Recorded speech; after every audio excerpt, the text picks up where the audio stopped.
Voilà. Très bien. Alors, je vous souhaite une très bonne semaine. Et je vous rappelle que la semaine prochaine, c'est le dernier cours. Donc, on se doit, et dernier cours de l'année, donc on se doit de commencer aussi à faire une synthèse. Alors, je commence la synthèse. Le livre de Netzach Israël, il est là pour nous apprendre 3 grands principes. Premier grand principe, s'il y a exil, ça veut dire qu'il y aura délivrance. Et donc le premier chapitre, ou bien le 4e chapitre, il est là pour nous apprendre. S'il y a eu la destruction du premier temple et du deuxième temple, ça veut dire qu'il y aura la reconstruction du 3e temple. Et donc, au cours de l'année, on a essayé d'expliquer c'est quoi le premier temple, c'est quoi le deuxième temple, c'est quoi le 3e temple.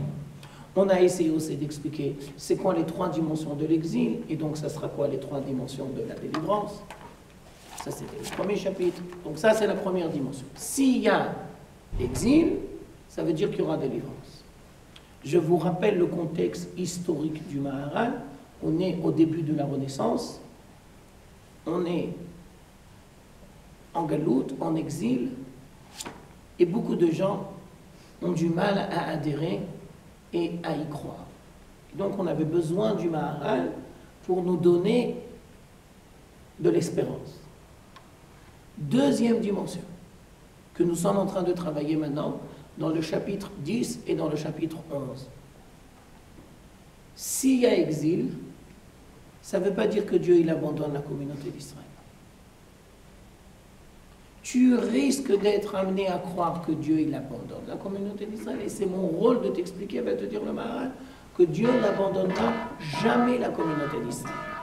Le lien qui est entre Dieu et la communauté d'Israël est un lien éternel. Ça veut dire, la communauté d'Israël oublie des fois Dieu, mais Dieu, il n'oublie jamais la communauté d'Israël. Ça y est. Voilà. Ça s'est bien passé.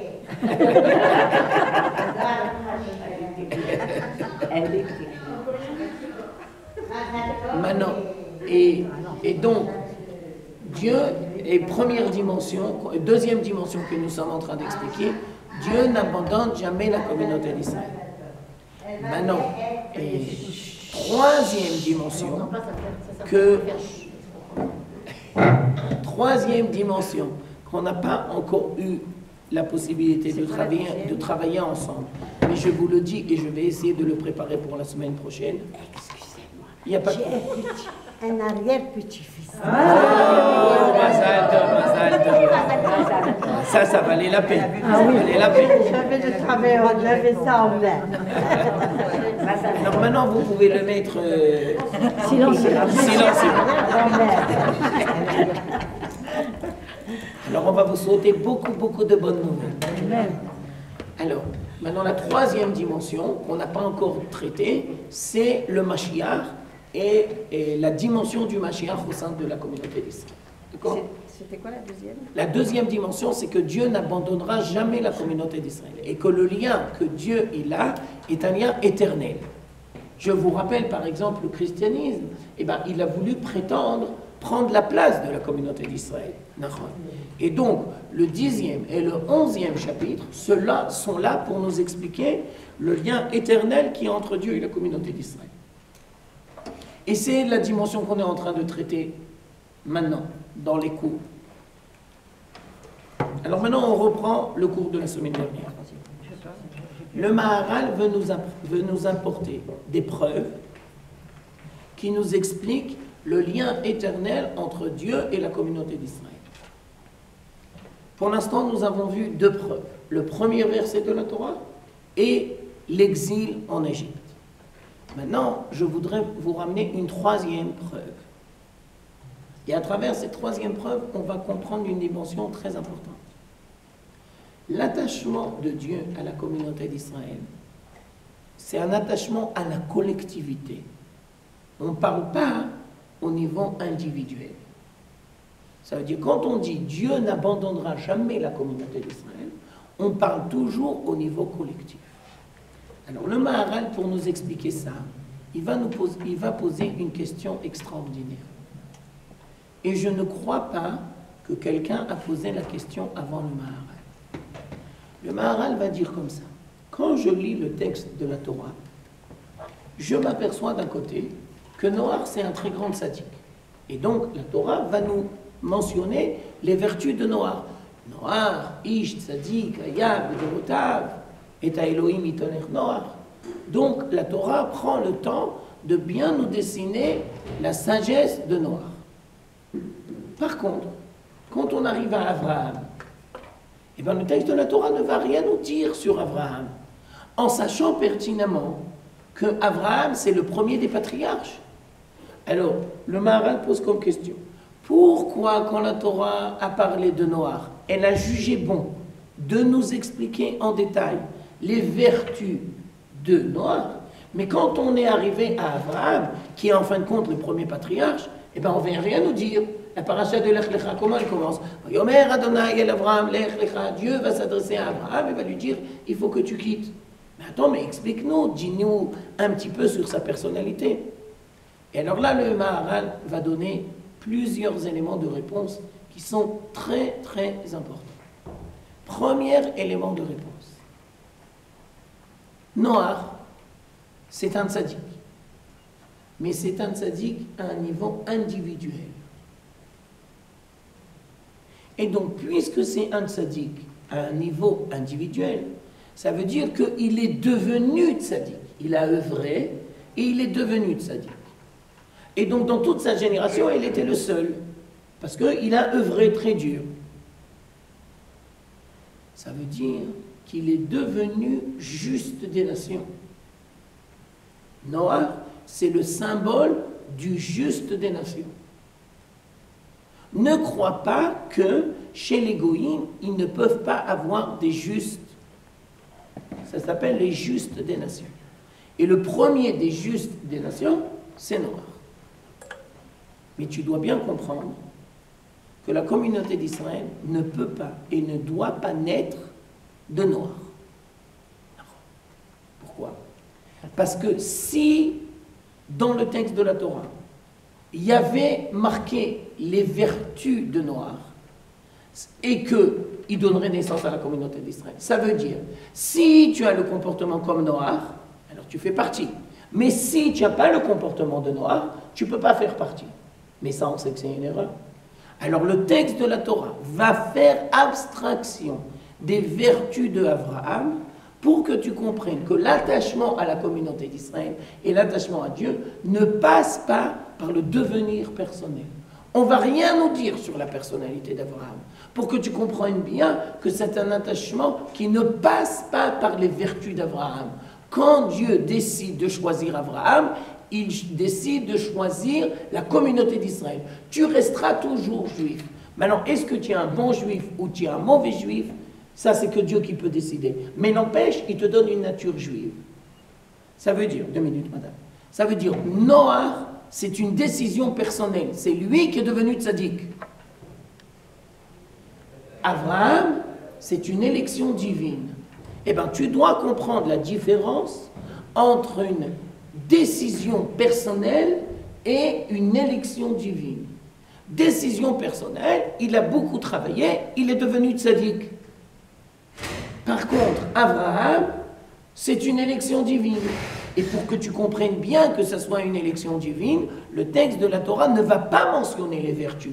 Pour que tu comprennes que ça ne commence pas par les vertus et ça ne se termine pas par les vertus.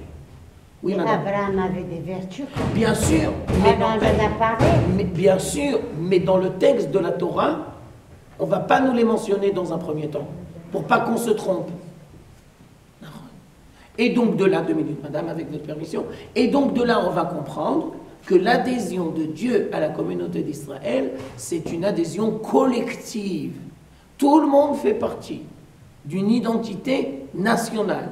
Je vous dis la même chose sous une autre forme. Le judaïsme, c'est une religion ou une identité nationale? D'abord une identité nationale et après une religion. Ça veut dire d'abord tu appartiens à un peuple et après ce peuple il a un comportement qui s'appelle la Torah. Mais d'abord tu appartiens à un peuple. Maintenant 2 minutes madame, je vous écoute tout de suite. Maintenant je vais vous dire la même idée sous une autre forme. Une fois, il y avait une femme extraordinaire. Ça arrive très souvent. Elle s'appelle Ruth. Et Ruth a décidé de se convertir. Alors la première question, c'est quoi la conversion? Et ensuite, qu'est-ce qu'elle a dit, Ruth? Ruth, elle a dit, ton peuple, ça sera mon peuple. Et ensuite, ton Dieu sera mon Dieu. Ça veut dire par quoi elle a commencé? Elle a commencé par l'attachement à la communauté d'Israël. Elle a parlé à l'identité nationale. Après les mitzvot. Et pas le contraire. Ce qui te fait juif, c'est que tu nais d'une mère juive. C'est pas si tu pratiques ou pas. Après, il faut que tu pratiques les mitzvot. Mais si tu prends quelqu'un de goy et que tu vas lui apprendre les mitzvot et qu'il va grandir dans une famille juive et qu'il va faire toutes les mitzvot, mais il n'a pas une mère juive, il n'est pas juif. Parce que l'attachement à la communauté d'Israël, c'est une neshama. Maintenant, je reprends la première question. Et c'est quoi les convertis? Les convertis, c'est des neshamot juifs qui se sont perdus dans des corps goy. Mais ils étaient toujours juifs à la base, et maintenant ils reviennent. Ça veut dire que l'attachement à Dieu, c'est par la neshama, c'est pas par le comportement. Et donc quand tu vois un juif dans la rue, tu dois comprendre qu'il est comme toi, il n'y a aucune différence. C'est pas parce que toi tu es pratiquant et que lui il n'est pas pratiquant, à la base on est les mêmes, on vient de la même essence. Maintenant c'est votre tour, madame. Alors excusez-moi, on dit que quand un juif il prête attention, alors Ouais. Dieu, entre guillemets, il s'adresse à... Par exemple, Moshe, il a vu le Sénégal, D'accord. et Dieu, il a vu que lui a fait attention, alors Dieu s'est révélé à lui. Et pour Abraham aussi, parce que si Abraham ne s'était pas intéressé, est-ce que Dieu quand même aurait... Votre question, elle est géniale, madame. Votre question se doit d'être posée. Et on va dire, puisque Abraham, il a une très grande neshama, alors sa neshama le force à chercher des réponses. Mais ça commence de la neshama. Et la neshama, c'est Dieu qui lui a donné. Ça veut dire que le déclic, il aurait pu venir de 1000 manières. Et le déclic, c'est sûr qu'il va venir, parce qu'il a une neshama. Ça ne commence pas du processus, ça ne commence pas du déclic, ça commence de la neshama. Comprenez?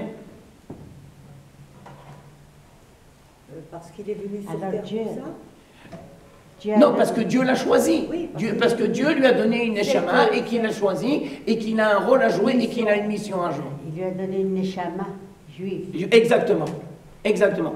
À un tel point que les Chachamim vont dire que Abraham, il a été dispensé du kibbutz Avaim. Ça veut dire, c'est comme un converti, si vous voulez. C'est une neshama juive dans son essence. Et à partir du moment où il va se greffer ou devenir historique de la communauté d'Israël, eh ben, il coupe les ponts avec le monde qui était avant. De la même manière, un converti. Vous savez, par exemple, ça c'est une grande question au niveau de la halakha. Est-ce que quelqu'un qui se convertit se doit de faire des shiva par rapport à ses parents? Alors, au niveau de la halakha, il n'est pas tenu. Mais d'un autre côté, au niveau du derech eretz et du remerciement que grâce à ses parents, il est là sur terre, alors il doit participer. Il n'est pas obligé de participer, mais il doit montrer sa reconnaissance. Mais au niveau de la halakha pure, il n'est pas obligé. Eh bien non, parce que c'est une neshama qui revient à son essence première. Et son essence première, c'est une essence juive, et ce n'est pas une essence goy. Non. Et donc, en ce même sens, Ruth, et en ce même sens, Abraham. Alors Abraham, il a été dispensé du kibbutz Avaim. C'est comme un converti. Je vous rappelle aussi que la communauté d'Israël qui sont sortis d'Égypte, ils ont fait un processus de conversion. Ça veut dire qu'ils ont fait Brit Mila. Après, ils ont fait le Korban, quand ils étaient à Matan Torah. Et ils ont fait le bain rituel, Tvila. Ça veut dire, maman, c'est un processus de conversion. Et je vous rappelle que le bain rituel, c'est revenir à l'état embryonnaire. Ça veut dire, tu reviens à la source, tu reviens à l'état premier. Rentrer dans le mikvé, c'est comme revenir à la source. Et de là-bas, il y a la pureté. Ça veut dire, c'est l'embryon avant la faute. C'est Adam Arishon avant la faute. Le mikvé, c'est Adam Arishon avant la faute. Alors, je reprends l'idée qu'on est en train de dire. Le Maharal est en train de nous expliquer que le lien que Dieu il a avec la communauté d'Israël, c'est un lien collectif et pas individuel. Alors, quand tu comprends le Maharal, alors tu peux après comprendre le Rav Kook. Si tu ne connais pas le Maharal, tu as du mal à comprendre le Rav Kook. Premier étage, Maharal. Deuxième étage, le Rav Kook. Qu'est-ce que va dire le Maharal? Qu'est-ce que va dire le Rav Kook? On va poser la question au Rav Kook. Mais excusez-moi, monsieur, mais pourquoi vous êtes sioniste? Pourquoi vous êtes sioniste? Et la question c'est, pourquoi vous êtes capable d'avoir des liens avec des gens qui retournent sur la communauté d'Israël, mais qui ne sont pas du tout motivés dans une vision divine? Et va dire le Rav Kook une réponse extraordinaire. Mais ce n'est pas moi qui suis sioniste, c'est Dieu qui est sioniste. Vous avez fait dresser des cheveux sur les têtes. Ça veut dire qui engendre le retour de la communauté d'Israël sur sa terre? Ben, réponse, mais c'est un processus divin. Et le processus divin, il peut passer même quand les gens n'en ont pas conscience. Réponse, bien sûr. C'est un processus divin. Et plus on va avancer dans le processus, et plus les gens vont prendre conscience. C'est exactement comme un processus de conversion. Qui anime le processus de conversion? Est-ce que la conversion, c'est une décision personnelle ou c'est d'abord un processus divin? Alors le Maharal, il est en train pour nous expliquer. La conversion, avant que ce soit une décision personnelle, c'est d'abord un processus divin. C'est la Neshama qui revient. Elle revient à son entité première. Et bien le retour de la communauté d'Israël, c'est exactement la même chose. C'est comme un processus de conversion. Maintenant, c'est très possible qu'au début, la personne qui se convertit, elle a du mal, elle ne sait pas comment gérer, elle n'est pas toujours consciente, des fois elle a des hauts, des fois elle a des bas. Et bien exactement la même chose, le sionisme. Ne vois pas dans le sionisme une décision humaine uniquement, mais comprends qu'il y a une dimension divine qui se cache derrière le sionisme. C'est comme, par exemple, je vous donne un autre parallèle. Pourquoi la semaine dernière, le Maharal, il nous a ramené la sortie d'Égypte? Parce que toi, tu risques de croire que la sortie d'Égypte, c'est une décision personnelle. Parce qu'à la fin du processus, tu dois te poser la question, je sors d'Égypte ou je ne sors pas d'Égypte? Tu as raison qu'à la fin, c'est une décision personnelle. Mais ça ne commence pas par une décision personnelle. Il y a un processus divin. S'il n'y avait pas le processus divin, eh ben, il n'y aurait pas après la question personnelle. Eh bien, la même chose, le retour de la communauté d'Israël sur sa terre. À la fin, c'est je suis religieux ou je ne suis pas religieux. Mais ça ne commence pas de là. Il y a une dimension historique qui se dévoile à travers la communauté d'Israël. Et la dimension historique, c'est la dimension divine. Ah, voilà, c'est ça que le Rav Kook va nous enseigner. La dimension historique de la communauté d'Israël, c'est la dimension divine de la communauté d'Israël. C'est la dimension collective de la communauté d'Israël. Ça n'a rien à voir avec la religion, avec la croyance. Bidiouk. Ça veut dire la croyance, elle est là après pour dévoiler le processus. Je vais vous dire la même chose sous une autre forme. Ça, c'est une question piège. La Torah, c'est le récit historique de la communauté d'Israël ou c'est le dévoilement de Dieu sur terre? Réponse, les deux.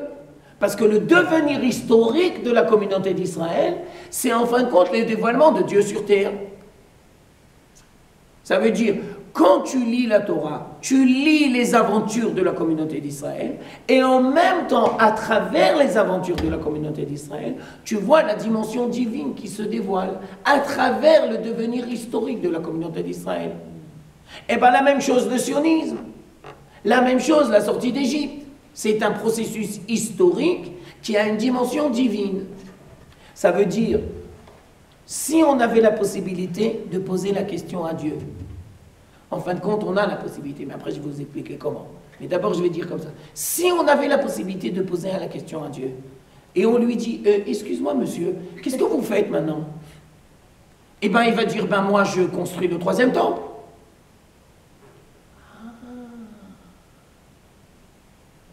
Ça veut dire que selon la lecture divine des événements, Dieu, il est dans la reconstruction du 3e temple.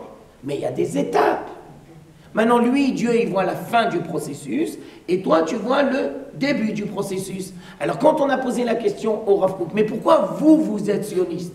Ça voudrait dire d'un titre individuel. Pourquoi vous, vous avez décidé de... Alors, le Rav Kook, il dit, mais c'est pas moi. Dieu est sioniste. Ça veut dire Dieu engendre le processus. Alors maintenant, et d'où on sait qu'on peut poser la question directement à Dieu et que Dieu il va nous reprendre? Réponse, tu lis la Bible. Toutes les prophéties de la Bible sont en train de se réaliser, une après les autres. Ça veut dire que Dieu il nous a déjà dit que le processus qui va se passer, c'est un processus divin. Il nous a déjà expliqué. La seule chose qui n'est pas marquée, parce que ça dépend de notre comportement, c'est de quelle manière le processus va se faire. Mais que le processus se fasse, ça c'est marqué. La fin est connue. Le milieu, ça dépend de nous. Alors je reprends et je conclus la première dimension du cours.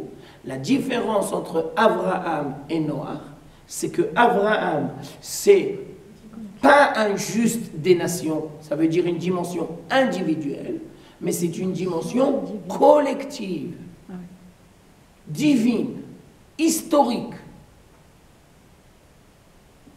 Alors je vais vous dire la même idée exprimée sous une autre forme, et après on va passer à une autre dimension. Alors, oui, madame. Les gens qui ne sont pas sionistes, donc finalement, ils discutent la manière dont ça se passe. Exactement. Et on ira encore plus loin que ça. Vous avez posé une très bonne question, madame. Les gens qui ne sont pas sionistes, c'est des gens qui ont du mal à intégrer que c'est Dieu qui dirige l'histoire. Et eux, ils ont un modèle dans la tête, et ils disent, attends, mais 2 minutes, moi je ne comprends pas. Ce qui se passe, ça ne correspond pas avec mon modèle. Je vais vous dire la même chose sous une autre forme. Comment ne pas tomber dans la colère? Vous savez que la colère, c'est très difficile à gérer. Et on tombe tous dans la colère. Et on va dire que les gens qui ne sont pas sionistes, c'est des gens qui tombent dans la colère. C'est quoi ça? C'est pas possible. C'est quoi cet état? C'est quoi ces gens ratés? C'est quoi tout ce processus? Alors la question c'est, comment ne pas tomber dans la colère? Alors on explique. Quand tu restes figé avec un seul modèle et que dans la réalité, il y a un autre modèle. Parce que toi, tu peux avoir un modèle dans la tête, mais Dieu, il peut décider autrement. Je vous donne une image. Tobiano, il a préparé son cours. D'accord? Et il vient à l'heure. Mais il se trouve que les élèves, dans le cours d'avant, ils ont eu... Et donc, ils ne sont pas disponibles. Alors, Tobiano, si il ne veut pas tomber dans la colère, eh ben, il doit s'adapter à des situations changeantes. Il ne peut pas leur dire, hey, excusez-moi, moi j'ai préparé mon cours, il est 9h05, il faut faire que je fasse mon cours. Qu'est-ce que ça veut dire? Moi, je m'en fous qu'il y a eu des gens avant, moi, je m'en fous qu'il y a eu des histoires. Ça ne me concerne pas. Si tu réfléchis comme ça, ben, tu vas tomber dans la colère. Ça veut dire, si tu restes figé avec un seul modèle, la délivrance doit venir comme ça. Il y a un seul modèle. C'est comme ça que ça doit venir. Elle doit descendre du ciel, tout le monde doit faire tchouva, c'est le seul modèle. Eh bien, tu vas tomber dans la colère. Si tu ne veux pas tomber dans la colère, tu dois te rappeler que c'est Dieu qui gère la réalité, individuelle et collective. Et donc Dieu, il peut décider de faire venir la délivrance de mille manières. Je vous donne un exemple. C'est un exemple très précis. Une fois, on est dans le livre des Juges, au 13e chapitre. Une femme et un homme ont eu une révélation divine. D'abord, ça a commencé par la femme, après elle a raconté à son mari. Et l'ange a dit, vous allez avoir un libérateur. Vous allez avoir un libérateur. Et ce fils-là, il va apporter une très grande bénédiction à la communauté d'Israël. Ils ont le fils, et on peut le dire, il s'arrache les cheveux. Il s'arrache les cheveux. Mais c'est quoi ça? C'est quoi ce fiston? Mais c'est pas possible, mais qu'est-ce que tu fais? Quoi, tu t'amouraches d'une fille philistine? Mais c'est quoi ça? Mais c'est pas chez nous, on fait pas des choses pareilles. Alors non, on approfondit l'analyse. Mais, monsieur l'ange, vous nous avez dit que c'était le libérateur, et lui, il se comporte le contraire. Réponse. Qui a dit que le modèle que vous avez dans la tête, c'est forcément le modèle que Dieu va choisir? Dieu veut faire venir la libération. Et il a décidé de faire venir la libération à travers Shimshon. Maintenant, toi, tu peux dire à Dieu, mais moi, je ne veux pas Shimshon. Toi, tu peux dire à Dieu, mais ça ne correspond pas à mon modèle. Non! Toi, tu dois être capable de comprendre la dimension divine qui se dévoile à travers Shimshon. Et tu dois être capable de l'intégrer correctement. Tu ne peux pas dire à Dieu, mais pourquoi tu fais venir la délivrance avec Shimshon? Mais vraiment, mais c'est honteux. On ne fait pas des choses pareilles. Tu aurais dû nous demander notre avis. Nous, on a du mal à comprendre. Nous, on a du mal à intégrer. Nous, on a du mal à gérer. Dieu, il te dit, eh ben, tu n'as qu'à grandir, et Aweldi. Tu n'as qu'à grandir. Moi, je sais ce que je fais. Moi, j'ai décidé de faire venir la libération à travers un personnage compliqué qui s'appelle Shimshon. Et si vous posez la question, et pourquoi tu fais venir? Quelle est la logique? Shimshon, c'est le reflet de sa société. C'est pas Shimshon qui est compliqué, c'est toute la société qui est compliquée. Et donc moi, je sais ce que je fais. Eh bien, si tu comprends Shimshon, tu comprends le sionisme laïque. Non. Et tous les gens qui ne comprennent pas le sionisme laïque, c'est parce qu'ils n'ont pas étudié Shimshon. Ils n'ont pas compris. Je vous donne encore un autre exemple, pour que vous compreniez bien ce que je suis en train de vous dire. Tout ce que je dis, c'est marqué dans le Rav Kook, hein. Ce n'est pas du Maharal, mais c'est pour mieux expliquer les paroles du Maharal. À l'époque de la fin du deuxième temple, alors qu'on était dans la catastrophe, Dieu nous a fait un cadeau. Dans la catastrophe, il y a un cadeau. Et comment il s'appelle ce cadeau? Bar Korba. Bar Korba. La révolte de Bar Korba. Maintenant, on va tout de suite préciser, Bar Korba, ce n'est pas un Bachor Yeshiva. Non. C'est le moins qu'on puisse dire. Ce n'est pas un Bachor Yeshiva. Et à part ça, il n'est pas religieux, comment on dit Hadou, ouais, je ne sais pas comment on dit, vous avez raison. C'est exactement ce que je voulais dire. Comment on dit? Ouais, je ne sais pas non plus, vous dites en hébreu.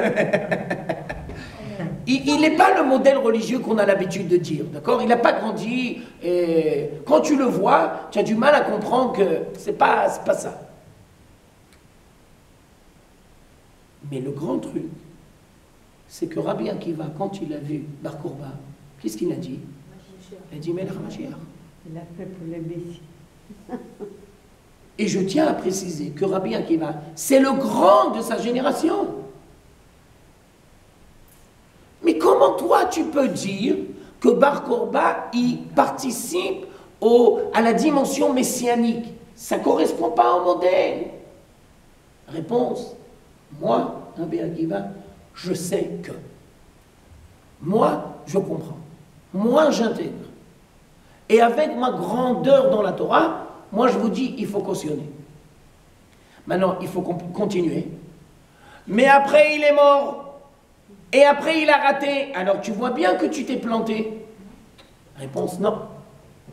Tu sais pourquoi il s'est planté? Parce que vous n'avez pas cautionné. Et je tiens à préciser que Maïmonide va nous ramener Bar Korba et Rabbi Akiva.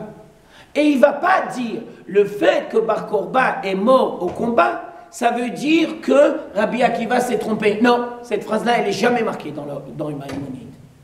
Que Bar Korba soit mort à cause des avonotes, ça oui. Ça veut dire quoi les avonotes? Ça veut dire lui, il n'a pas mérité et sa génération n'a pas mérité. Mais ça ne veut pas dire qu'il y avait une erreur d'analyse de la part de Rabbi Akiva. Et donc, Maïmonide jamais va nous dire que l'échec de Bar Korban est là pour nous apprendre l'erreur d'analyse de Rabbi Akiva. Il n'y a pas d'erreur d'analyse. Il n'y a pas d'erreur d'analyse. Ça aurait pu marcher, mais les Juifs n'ont pas été capables d'adhérer. Et les Juifs n'ont pas vu la dimension messianique. Et donc, ils n'ont pas cautionné. Et donc, ça n'a pas marché. Et la grandeur de Rabbi Akiva, c'est d'avoir été capable de voir la dimension divine qui se cache dans Bar Korban. Mais ça, il faut être un géant. Ça veut dire, si Tobiano va vous dire, celui-là, c'est le Mashiach, ben ne l'écoutez pas, parce que ça peut être un faux messie. Mais si Rabbi Akiva va nous dire, alors Rabbi Akiva, c'est un géant. Donc on peut lui faire confiance, et on doit lui faire confiance. Alors Madame Evelyne pose comme question, c'est qui aujourd'hui? Alors la réponse, elle est comme ça. Chez les Chachamim, nous avons deux dimensions. Ah, c'est bien que Dieu m'a envoyé comme ça maintenant, parce que ça va nous aider pour la semaine prochaine, puisqu'on a dit que la semaine prochaine, c'est la clôture et qu'on va parler du Mashiach dans le Maharal. Alors ça tombe très bien que, comme ça qu'on a engendré les choses. Vous savez très bien qu'il y a deux dimensions, l'ère messianique et le dévoilement du roi Mashiach. À la réponse, le dévoilement du roi Mashiach, je suis incapable de vous dire. Où, quoi, comment, de quelle manière. Tous les Chachamim, le premier qui en a parlé de manière claire, nette et précise, c'est Maïmonide. On ne peut pas, on ne sait pas. Mais ce que oui on sait, c'est l'ère messianique. On est en plein dedans. Et quand tu étudies les Chachamim correctement, tu t'aperçois que tous les signes de l'ère messianique sont en train de se réaliser. Mais l'ère messianique peut durer des années. Nahon, c'est ce qu'on est en train d'expliquer, ça dépend de nous. Ça dépend de nous. On l'a toujours dit que la catastrophe, c'est que les Juifs, ils attendent le Mashiach. Ça, on a dit que c'est la plus grande catastrophe. Parce que le Mashiach, il ne faut pas l'attendre, il faut le faire venir. Il faut le faire venir. On travaille. Alors justement, c'est pour ça qu'on est là. On travaille, c'est pour ça qu'on est là. Tout le monde travaille, tout le monde doit travailler, et plus on sera au boulot, plus on sera de fou au boulot, et plus ça fera avancer. Alors, je tiens à vous expliquer que le signe par excellence que l'on est dans l'ère messianique, c'est la terre d'Israël qui donne ses fruits en abondance. Et je tiens à préciser, c'est pas que les gens ils font tchouva et qu'ils ont une grande barbe. C'est le retour de la communauté d'Israël sur cette terre. Sanhedrin 98. C'est le signe par excellence qu'on est dans l'ère messianique. Et l'ère messianique, ça a commencé déjà il y a 150 ans. Et plus on revient, et plus il y aura une abondance. 150 ans, à peu près. Oui, madame? On n'a pas de Rabbi Akiva. Non, alors, mais les Chachamim nous ont dit, ils nous ont pas dit l'individu, ils nous ont dit l'ère messianique. Maintenant, j'imagine que plus on va œuvrer, travailler, comprendre, intégrer, et plus Dieu va nous ouvrir les yeux. Et plus on sera méritant. Et vous pensez qu'il est là? Il est déjà... J'en sais rien. Enfin, je préfère vous le dire clair, net. Non, on m'a dit que c'était peut-être pas une personne. Maintenant, je vais vous dire encore un autre truc. Oui, c'est... Je vais vous dire encore un autre truc. Dieu, il sait ce qu'il fait. Pourquoi?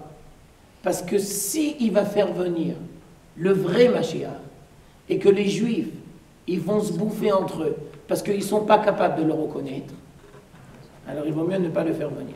Est-ce que c'est obligatoirement une personne? Oui. Ah? Ouais. Il y a l'ère messianique, et après il y a le roi Mashiach. C'est un homme. Ouais. Et c'est un homme qui va devenir roi, et qui va reprendre la royauté du roi David et du roi Salomon. Atid, Malchut, Beit David, Larzor et Yoshna Arishona.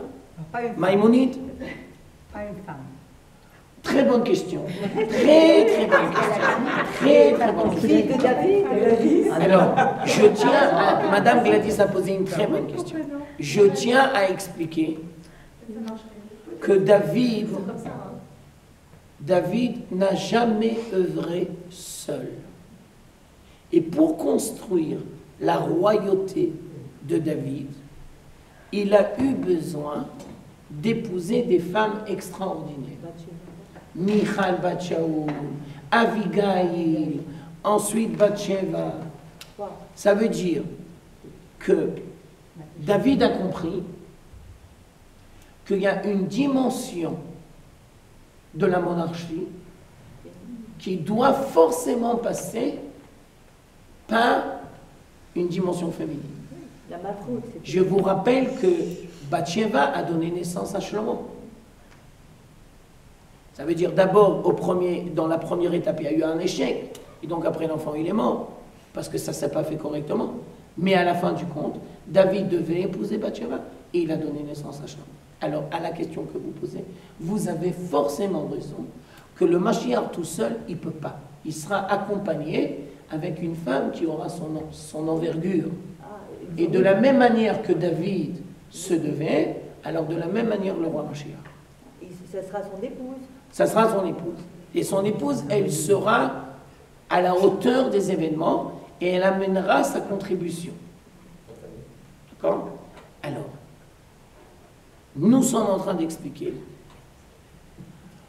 que dans la dimension messianique, il y a deux dimensions. Il y a l'ère messianique et il y a le roi Mashiach. L'ère messianique, on est en plein dedans, ça on connaît. Le roi Mashiach, on œuvre pour ça. On œuvre pour ça.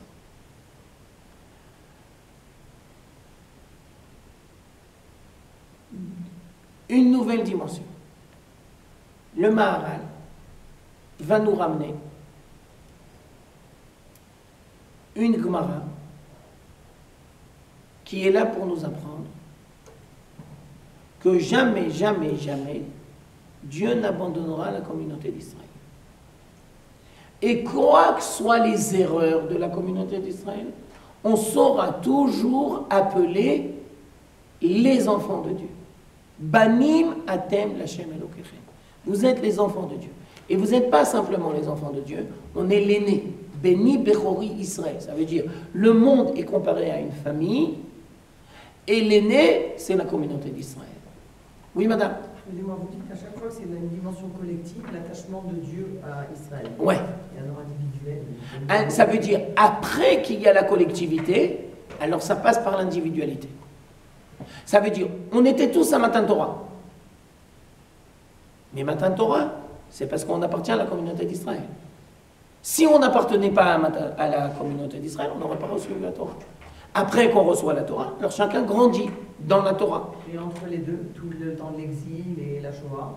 Alors justement, la Shoah, ce n'est pas une dimension personnelle, c'est une dimension collective. Ça veut dire que quand tu vois la Shoah, tu ne dois pas te poser la question, mais eux ils sont tzadikim, alors pourquoi Dieu les a punis? Non, parce que la Shoah, ce n'est pas un événement avec une dimension personnelle. Même s'il y a une dimension personnelle dans la Shoah, tu dois comprendre que la base de la Shoah, la réflexion de la Shoah, c'est une dimension collective.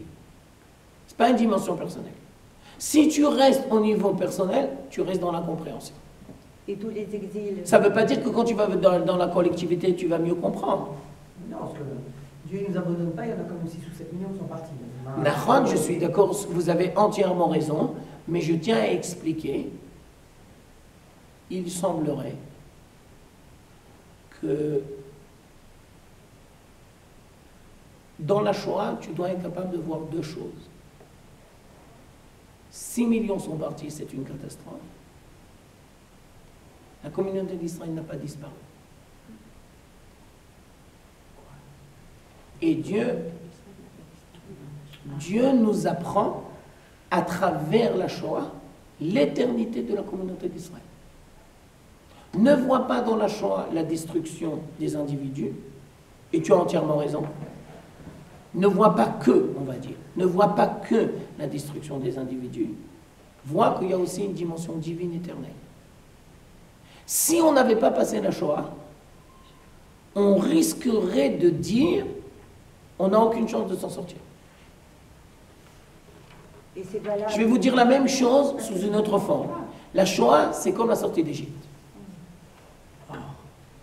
Ça veut dire quoi? Ça veut dire que si tu dis 210 ans, et c'est ce que j'ai essayé de vous expliquer la semaine dernière, si tu dis 210 ans d'exil, Ça veut dire qu'on n'a aucune chance de s'en sortir.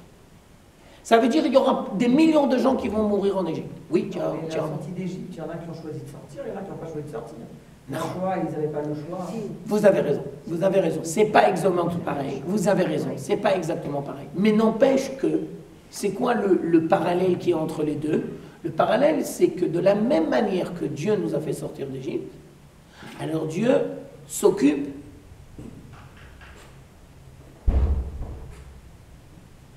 de nous enseigner l'éternité de la communauté d'Israël, même à travers la Shoah. Et donc, on peut dire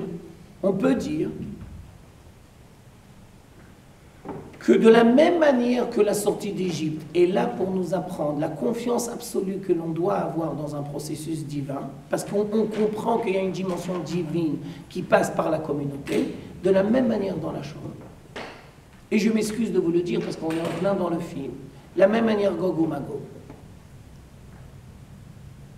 Quand il y a Gog ou Magog, ta question, normalement, c'est pas est-ce que je vais m'en sortir à titre personnel. Parce que ça, c'est Dieu qui décide, c'est pas nous. La question, c'est la communauté d'Israël. L'avènement de la communauté d'Israël.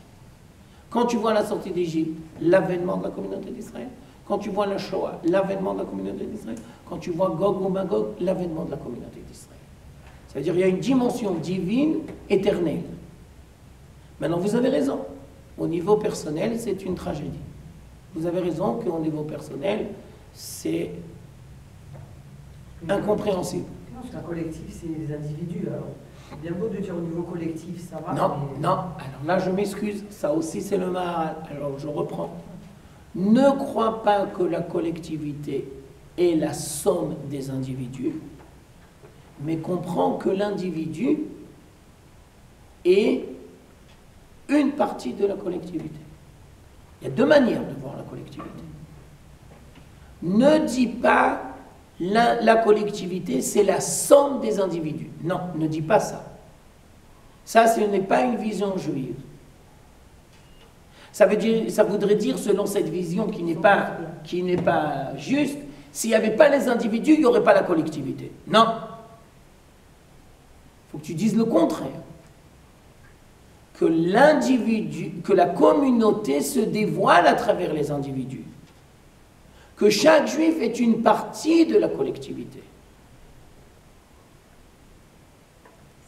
Je vous donne un exemple. C'est comme si tu prends, je crois on dit en français, rhapsodie. Vous savez ce que c'est le bateau, la rhapsodie? Le bateau avec des troncs d'arbres. Un radeau. Un radeau. Ouais, mais avec les troncs d'arbres. Un radeau. D'accord? Radeau. Quand tu dis radeau, tu dois voir deux choses. Le radeau, il avance toujours. Même s'il y a des qui s'éloignent. Voilà, ça c'est une image pour que tu comprennes c'est quoi la collectivité. Le radeau, il avance toujours. Que entre-temps, il y a des... je ne sais pas comment on dit. Des troncs d'arbres qui disparaissent, tu as raison. C'est une tragédie. Mais tu dois comprendre que le radeau, il avance. Deux minutes, madame, parce que ça, c'est une dimension très importante. S'il n'y avait pas la communauté d'Israël, il n'y aurait pas l'individu.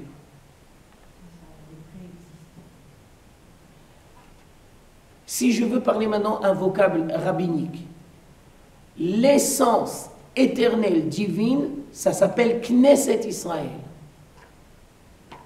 Knesset Israël, elle se dévoile dans la nation.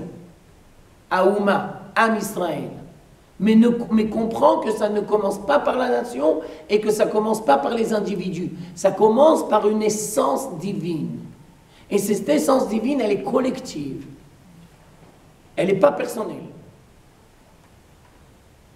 Et donc le Maharal est en train de nous apprendre maintenant que l'attachement d'un juif à la communauté d'Israël, c'est la base de tout. C'est la base de tout, c'est la base de tout. Je vais encore plus loin dans mon analyse. Si tu te coupes de la communauté d'Israël, tu n'as aucune chance de t'en sortir. C'est qu'il y avait des coupures. Alors. Se couper de la communauté d'Israël, ça s'appelle assimilation. Ça s'assimile. Ça s'assimile. C'est ce que j'ai Ça ne passe pas forcément par l'application des Et je paroles. tiens à expliquer, c'est ce que je voulais vous dire, et je vous remercie, que l'attachement à la communauté d'Israël, ça ne passe pas forcément par la pratique des mitzvot. La pratique des mitzvot, c'est une conséquence. Parce qu'il y a plein de juifs, on leur dit, ils font rien, mais Voilà. Voilà. Surtout, ils sont juifs. Voilà. Et si on leur dit un mot, ils vont. Bidou. Au plafond. Ça veut dire quand tu es en France et on va te dire Israël vivra, Israël vaincra, Israël vivra, Israël vaincra, ça veut dire que toi, ou tes enfants, ou tes petits-enfants, ils feront tchouva. Non. Parce que tu restes attaché à la communauté d'Israël. Et si Dieu préserve, jamais, jamais tu vas avoir l'occasion de dire Israël vivra, Israël vaincra, tu n'as aucune chance de t'en sortir. Tu n'as aucune chance de t'en sortir. Donc ça dépend de Et c'est ce qui fait aujourd'hui, que les gens font tchouva en Eretz Israël. Mais il n'a jamais grandi dans la Torah. Son père et son grand-père, ils n'ont rien, ils connaissent. D'où ils font la tchouva? Réponse, parce qu'ils ont toujours gardé un lien avec la communauté d'Israël. Et comment ils ont gardé le lien avec la communauté d'Israël? Ils se sont défendus pour la communauté d'Israël. Ils ont été prêts à mettre leur vie en danger pour la communauté d'Israël. Et ils ont œuvré à la construction de la terre d'Israël pour la communauté d'Israël. Ça, c'est ça qui leur permet de faire tchouva. Ou à eux, ou à leurs enfants, ou à leurs petits-enfants. Tu prends par exemple, je vais vous donner une illustration. Tu prends par exemple 2 juifs. D'accord? Et les 2, ils sont complètement assimilés. Ils sont en Russie, ils sont complètement assimilés. Il y en a un qui va partir aux États-Unis et il y en a un autre qui va venir en Eretz Israël. Mais les 2, ils sont assimilés. D'accord? Ils n'ont pas grandi dans des familles juives, ils n'ont pas la pratique des mitzvot. Les 2, ils sont assimilés. Qui va s'en sortir? Alors toi, tu dis, mais quelle est la différence? Arrête, le point de départ, c'est le même. Ils ont grandi dans la même famille et les 2, ils sont complètement assimilés. Réponse. Celui qui va partir aux États-Unis, il va perdre tous les liens avec la communauté d'Israël. Il n'a aucune chance de s'en sortir. Ni lui, ni ses enfants, ni ses petits-enfants. Et celui que même quand il est assimilé, quand il va revenir en Eretz Israël et qui va être prêt à mettre sa vie en danger pour la construction de la communauté d'Israël sur la terre d'Israël, lui, ou ses enfants, ou ses petits-enfants, ils feront tchouva. C'est obligatoire. Et c'est ce qu'on voit aujourd'hui. La réalité nous le montre. Vous savez combien il y a de BT, combien il y a de synagogues dans les kibbutzim aujourd'hui? Tu aurais dit ça il y a 50 ans. Tu leur aurais dit, vous savez que dans votre kibbutz que vous êtes en train de construire, il va y avoir des synagogues et des mikvés? Non, c'est pas possible, ne dis pas une chose pareille. Mais c'est exactement ce qui se passe.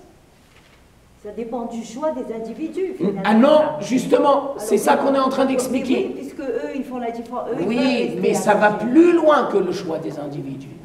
Ça veut dire, est-ce que tu vas te greffer à la dimension divine de la communauté d'Israël? Maintenant, vous avez raison de dire que ça commence par un choix. Mais le truc, c'est pas le choix. Non, le choix. Le truc, c'est à qui tu vas te greffer.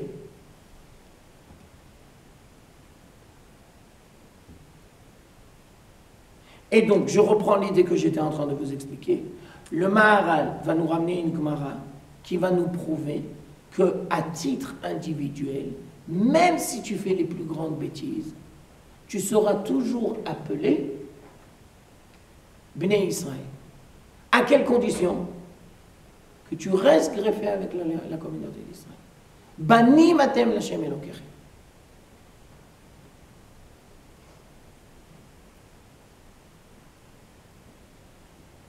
Alors, bien entendu, le Maharal avec le Rav Kook, tu lis toute l'histoire de la communauté d'Israël d'une autre manière. Maintenant, si tu n'as pas le Maharal dans la tête et si tu n'as pas le Rav Kook dans la tête, ben, tu te dis, mais c'est une catastrophe, c'est pas possible, quoi. Mais c'est quoi cet état-là? Mais où on va? Mais où on va? Et quand tu as le Maharal dans la tête et quand tu as le Rav Kook dans la tête, tu ne sais pas comment le processus va se faire, mais tu sais que l'on va que vers la délivrance. Ça veut dire, je tiens à expliquer que ce qu'on est en train d'apprendre aujourd'hui, c'est tellement essentiel que la conséquence, c'est que normalement, tu ne perds jamais les pédales. Tu comprends pas. Des fois, tu es... D'accord? Mais tu sais dans ton fond intérieur que Dieu il est toujours avec la communauté d'Israël et qu'il n'abandonne jamais la communauté d'Israël. Et on garde confiance. Voilà, exactement. On garde toujours confiance. Quand il y a le Maharal, Netzach Israël dans la tête, et quand il y a le Rav Kook dans la tête, tu ne désespères jamais et tu as toujours espoir, parce que tu sais que Dieu n'abandonnera jamais la communauté d'Israël. Et bien entendu, je tiens aussi à dire que quand on, et ça sera le mot de la fin pour aujourd'hui, que quand on a le Maharal dans la tête et le Rav Kook, on n'est pas toujours préoccupé par notre devenir personnel. Ce n'est pas la première préoccupation. Pourquoi tu fais les mitzvot? Première réponse, parce que Dieu me l'a demandé. Deuxième réponse, parce que je veux apporter du bien à la communauté d'Israël. Troisième réponse, je sais que quand je vais faire les mitzvot et que je vais faire la volonté de Dieu et que je vais apporter une bonne contribution, moi aussi je vais y gagner. Mais ce n'est pas la préoccupation, ce n'est pas la dimension première. Ce n'est pas pour ça que tu fais les mitzvot. On s'arrêtera là pour cette fois-ci. Que Dieu vous bénisse. On a touché et le 10e chapitre et le 11e chapitre. D'accord? Il a fait même. Merci beaucoup, mesdames. C'est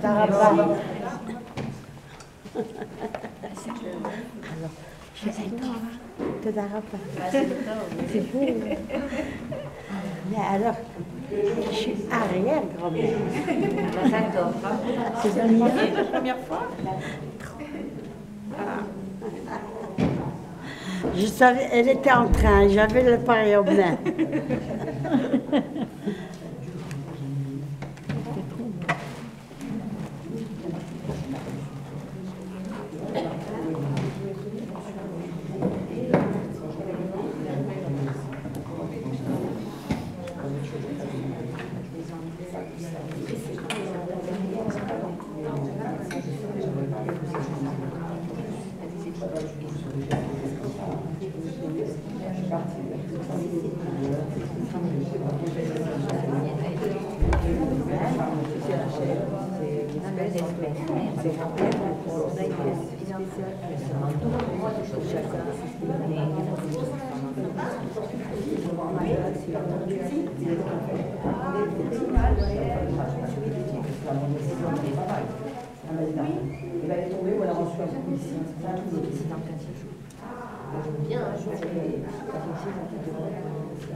C'était bien? Très bien. Très bien.